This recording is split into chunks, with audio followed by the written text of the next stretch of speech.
আসসালামু আলাইকুম। আমি খান মোহাম্মদ আব্দুল বাতেন, ডিপ্লোমা চিকিৎসক, আমার জেলা নড়াইল। আমি চিকিৎসা ফাউন্ডেশন বাংলাদেশ পরিচালিত IRH অর্থাৎ বন্ধ্যাত্ব ও প্রজনন স্বাস্থ্য বিষয়ক কোর্সের একজন নিয়মিত ছাত্র। ইতিমধ্যে আমার কোর্সের থিওরি শেষ হয়েছে। আমার শিক্ষক ছিলেন ডাক্তার পবিত্র কুমার শীল, CEO চিকিৎসা ফাউন্ডেশন বাংলাদেশ। এই কোর্সের প্রতিটি টপিক স্যার আমাদের সুন্দরভাবে বোঝাতে এবং শেখাতে সক্ষম হয়েছেন। এই জন্য স্যারকে জানাই অসংখ্য ধন্যবাদ। এই কোর্স থেকে আমরা বন্ধ্যাত্ব ও প্রজনন স্বাস্থ্য সম্পর্কে অনেক কিছু শিখতে পেরেছি, যাহা আমাদের পেশাগত দক্ষতা বাড়াবে। আমার আজকের প্রেজেন্টেশন বন্ধ্যাত্বে নারী ও পুরুষের দায়। বন্ধ্যাত্ব বা ইনফার্টিলিটি হলো কমপক্ষে 1 বছরের সুরক্ষাবিহীন সম্পর্কের পরও গর্ভধারণে অক্ষমতা। এজন্য বিশ্ব স্বাস্থ্য সংস্থা WHO অনুযায়ী বিশ্বব্যাপী 15% দম্পতি বন্ধ্যাত্বে ভুগে থাকেন। এটি নারী পুরুষ উভয়ের কারণেই সমানভাবে হতে পারে।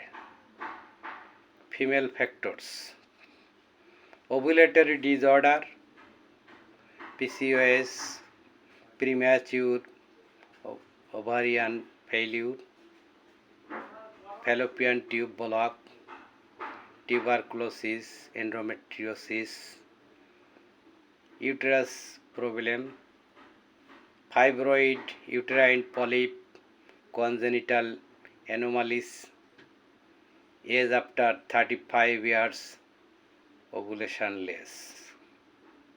Mail factors: oligospermia, asthenospermia, teratospermia, low testosterone, pituitary disorders, varicocele infection, undescended testis, poor lifestyle, smoking, air pollution, alcohol and high temperature.